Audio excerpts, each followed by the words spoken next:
Hello ladies and gentlemen, Willie here. Today I wanted to go over a few more things in game where Blizzard decided that they were just a bit too good and had to take a hit from the Nerf hammer. Some of these were unintended, others were known prior to Classic, and there are even a few which are working as intended, much to many players' surprise.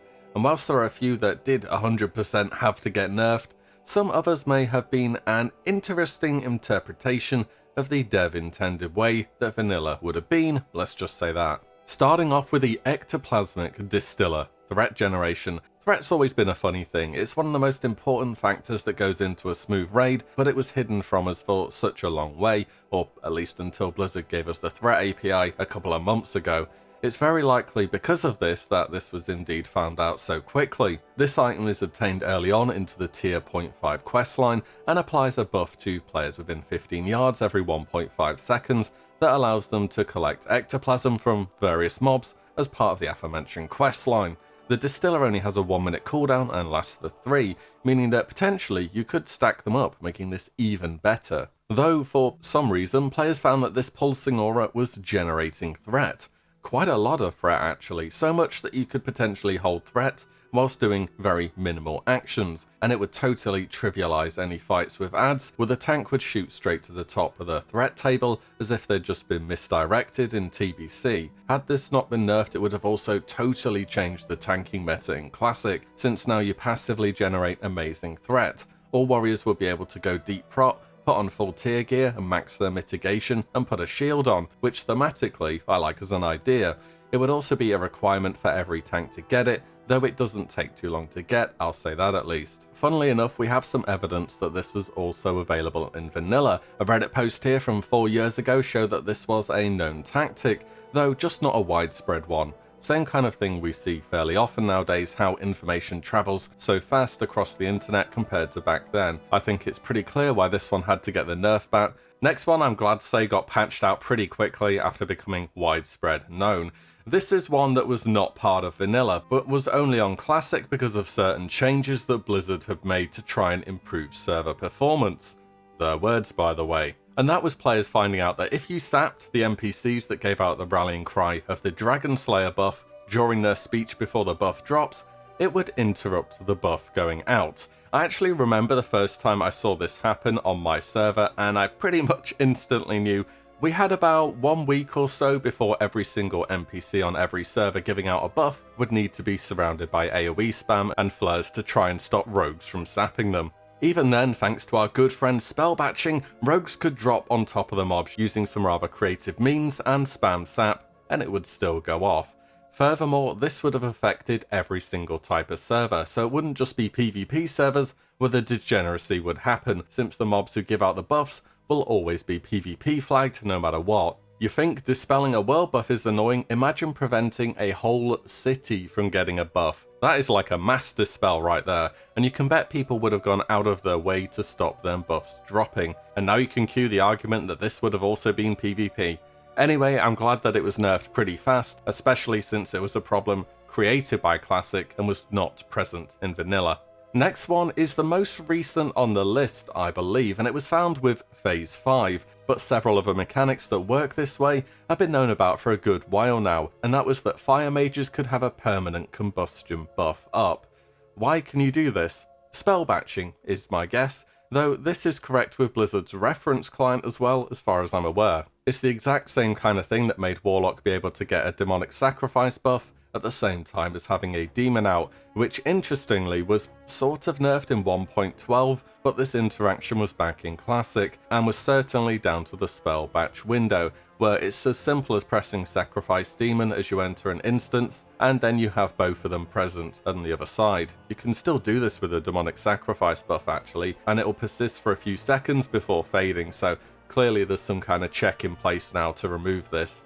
Combustion works in a very similar way. Gather up a bunch of mobs at a dungeon entrance or exit, activate combustion, press blast wave which will cause your old combustion buff to fade, and then you want to be applied with your combust stacks depending on how many crits you did, and then exit the instance afterwards. And depending on your luck, you could have a guaranteed chance to crit with every fire spell until you log out or enter another instance. So yeah, mages unfortunately got the nerf bat on this one. I'm sure they will manage somehow. Next one is one of those things that's apparently matching the reference client and is working as intended. So though it's not specifically a nerf, well, I'd say it came as a surprise. So let's have a look here. This came off the back of some Nightfall player testing, where it became apparent that the on-hit effect was not occurring during the global cooldown or GCD. So Blizzard went to delve a bit more into it and find out what's going on here, and the results were a bit strange. Let me read you this. We discovered that it's only true if the spell or ability that triggered the GCD was flagged as a magic-based attack, or more specifically, spells flagged in our data with the defensive category of magical. This means that most physical abilities or spells that incur a GCD will not block these procs from firing off while the GCD is in effect. An example of this is Warrior's Hamstring ability. This has a defense category of physical, thus you can still see Nightfall procs occur whilst you're on GCD following the usage of Hamstring.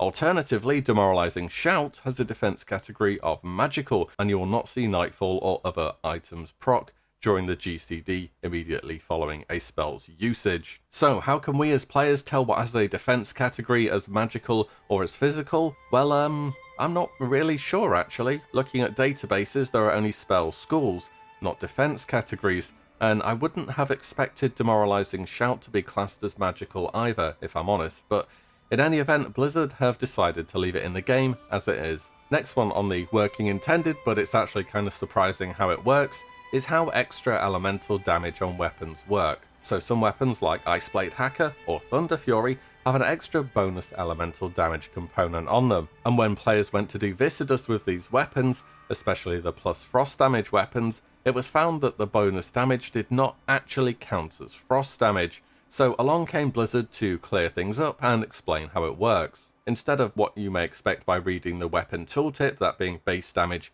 plus elemental damage, instead the elemental damage is added onto the physical damage, and moreover doesn't actually deal elemental damage at all.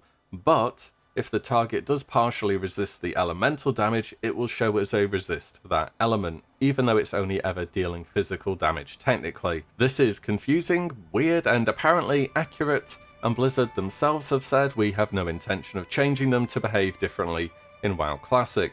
So TLDR, for Viscidus as melee, you need a frost damage proc weapon like Cold Rage Dagger from Aminar the Coldbringer and Razorfen Downs, plus a Frost Oil as your best option. A nerf to an item now, a very rare one at that, the Rune Blade of Baron Rivendare. This one is pretty interesting. So the text on it is more than just a little bit vague. From looking it up on classic databases, it shows two hidden auras that it applies while equipped. The first being a plus 7% move speed buff, and the second a plus 19 health per 5 buff. It was found some time ago now actually that this hidden healing aura scaled with bonus healing on a 1-to-1 ratio, meaning you could equip a full set of healing gear, put the sword on, and it would snapshot that healing value. And then you could swap all your gear back to your regular DPS setup and the snapshotted value would not change since it was higher than the new value with your damage gear, so it wouldn't get overridden. Even Diamond Flask people are reaching 700 to 800 bonus healing with enough gear. If this wasn't changed, then any class who could wear a two-handed sword could obtain that kind of healing every 5 seconds, making them incredibly hard to take down, especially in PvP combat. Given that this effect has no cooldown other than just doing an item swap set, this would have made Strat Undead be farmed forever and ever for this item. So why was it nerfed and Diamond Flask is okay then? Yeah, that's quite a good question. Well, the main reason, according to Blizzard, was that this interaction was not in their reference client and was a bug introduced by Classic, so it had to go. Finally, one that was taken out very swiftly after Blizzard were made aware. Upon the release of Diamol, it was found out that you could stack all of the Diamol buffs infinitely, or at least up to the buff cap. You do your standard tribute run, reset, and then do it again and go pick up a new set of buffs. This could even be made more efficient through summonings, though it would admittedly take a long time. Theoretically, and I'm not sure how possible this would have been, but any player could have 100% spell crit, over 6,000 bonus attack power, or well, for the health buff it's percentage based, 15% at that, so it would have stacked up on top of itself, meaning we would easily see health bars over 100,000 in Classic, though in any event it would have taken a huge amount of effort to get. It would have been fun for the meme value. Blizzard hotfixed this one out pretty fast. That's it then. I like saving these nerfs and putting them to one side as they roll out to bunch together now and again. Whether it's players finding unexpected stuff or some vanilla spaghetti code, it's always interesting to see what's possible and how Blizzard interprets it. Always up for doing more of these as time progresses as well. Any big ones you think I've missed, you can hit me up below. Thanks all so much for watching, and I will see you in the next one very soon. If you like what you see, do give the video a like and subscribe, as there will be plenty more to come. Thank you guys all so much for watching, and I will catch you in the next one.